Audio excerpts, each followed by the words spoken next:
Hello everybody and welcome back to World of Warships Legends. My name is Spartan Elite 43 and tonight we have one question for you. Can you guess what it is? Is the Vladivostok still good in 2024? The answer, of course, comes down to who's commanding it. But yes, the Vladivostok is still very, very good in 2024. The biggest downside of the Vladivostok is, if you get flanked, you're dead, right? We all know this. But flanking a Vladivostok is easier said than done when they're actually paying attention, as we will demonstrate in this match. And the other thing that is a little bit of a downside of the Vladivostok is the limited damage controls. Now, I don't run the Vladivostok like a lot of people do. A lot of people run it with the extra damage controls and run it as a tank build, and that's not a terrible idea, but I prefer to hit things when I shoot at them. And, this thing can be very, very nasty. And we're going to try to showcase that in this match, and we're going to be up against the odds today. We've got 4 destroyers against us. We're on a small map, which is great for the Vladdy, but we are going to be up against probably the perfect team to try to counter us. Can we live up to the test? That is the question. Now, I'll be honest with you guys. This is the very first game that I played in the Vladivostok, right? Remember how I said that I got games very quickly and several ships, and the one ship that I was struggling with was the Bismarck because I just have the worst luck in the Bismarck. And a lot of people, don't understand that I troll with the Bismarck a lot. You Bismarck fanboys are a special breed, okay? They really don't understand sense of humor and trolling. But it's fine. Everybody has their ships that they enjoy. Everybody has those ships that they struggle with. Bismarck just happens to be one of those that I struggle with. And not just the Bismarck, I'm fine with the Bismarck B. It's just the regular Bismarck that seems to be a problem for me. And I think it's just cursed. I think it makes fun of me for all the times that I've put it down. That's its goal. I think that is a reality. But, it's fine.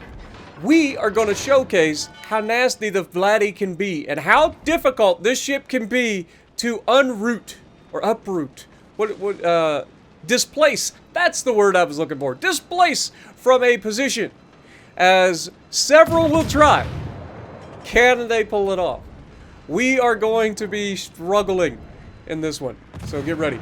First things first, we see a Kitakazi, we can't shoot the Kitakazi. We see a Massachusetts, we can't shoot the Massachusetts yet, but we will be able to in a moment. So we're patient, we wait. And the moment we go to shoot, he disappears. Did we get the shot off in time? Yes. Okay, so we get 4 hits and we're up to 20,500 damage with the shot that we got on the Hawk and this Massachusetts. Now, Massachusetts eats some torpedoes. You love to see it, and this is why you got to be you got to be a little bit more selective in your positioning. Don't be too aggressive in your brawlers. Massachusetts is a perfect example. Massachusetts is a very strong boat, but if you're this aggressive, you're probably not long for this world. As we reach out into the crossfire and we Citadel them and send them all the way back to the bottom. Like I said, you gotta be careful. Now, also, one thing that I need to point out is our team has won the left flank, right? Pretty obvious. Our destroyer, battleship are in the Charlie flank. You may have recognized that sort of push from our Richelieu video. We're on the opposite side, and we have to do everything we can to stop the enemy's push. So, getting rid of the Massachusetts early is huge. Sumner comes out, starts firing his guns. Now, I wonder why the Sumner would decide to pull out broadside like this. Anybody got any guesses? Well, he gets a fire right off the bat. Oh, look, torpedoes! Who could have seen that coming? I did. Unfortunately, the guy next to me didn't. I don't know. I don't need to say it at this point.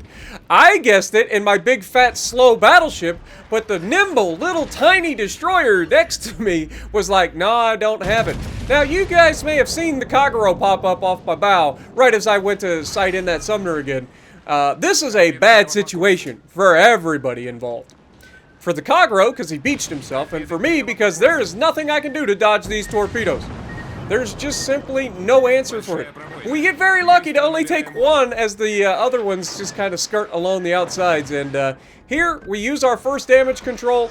We're going to go ahead and get ready to punch this Kagero in the face.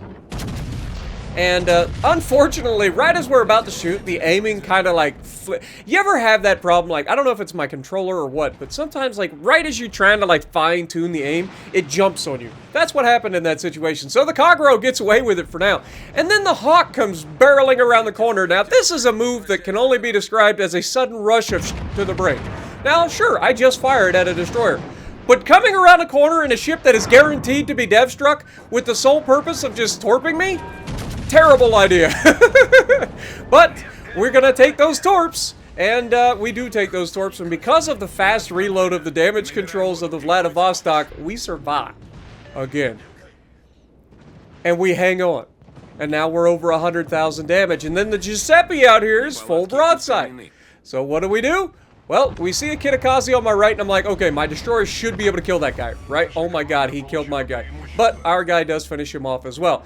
Giuseppe, broadside on, not even caring that I exist, is about to find out that I still exist as we punch him in the face. Now, he gets very lucky to not be dev-struck. I think he turned in just a little bit in time.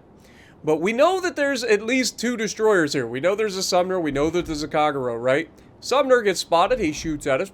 Please, God, don't give him a fire. Okay, we good. We good. Now, we're not spotted.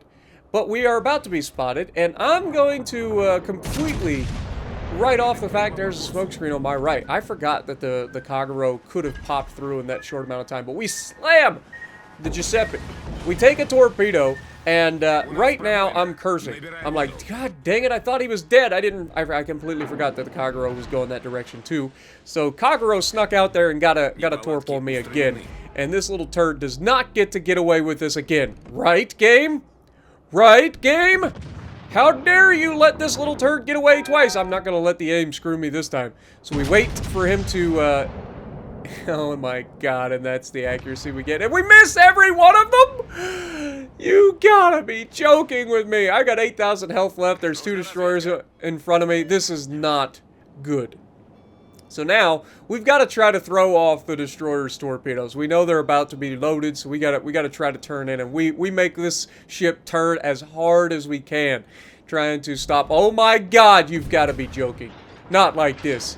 No, I refuse. Don't take the torpedoes, Spartan. Slow down. Slow down. There's the Kagero's torps. I'm waiting for the Sumner's torps. I don't see Sumner's torps. That's a little scary. But maybe if we just inch closer, giving us the chance, can we get this guy spotted and finished off? Come on. Now, what I didn't realize is that the destroyer next to me just launched torpedoes into that smoke screen. And so I'm like, okay, well, that's good news. At least when I see the torps, I'm like, it could be pretty good. Is it going to catch the Sumner off guard? No, Sumner has backed off wisely. But fortunately, that also tells me that I'm not worried about the Sumner at this point. Sumner gets taken out by the Lepanto. We see the destroyer off our bow. We could have stayed behind this island. That would have been protecting us. But I wanted this guy so badly after getting screwed over twice. So we make sure that our guns are right where they need to be. And finally, we get the shot that we should have gotten early in the match. But we finished the little turd blossom off and finish a great game in under 10 minutes. Like, you gotta be, I mean, what else could you ask for? That was like less than 10 minutes, guys. But 147,000 damage, top of the leaderboard, 3 kills, 2,587 base XP. Personally, I still like the Vladdy. I don't play it that often because there's a lot of fire spammers. It's a very niche ship. But man, when you get it into a position and people come after it, it is hilarious the amount of damage you can put up. So let me know what you guys think down in the comments below. And if you like what I'm doing, punch the like button, leave a comment below, subscribe to the channel if you haven't already, and as always, I will see you in the next video.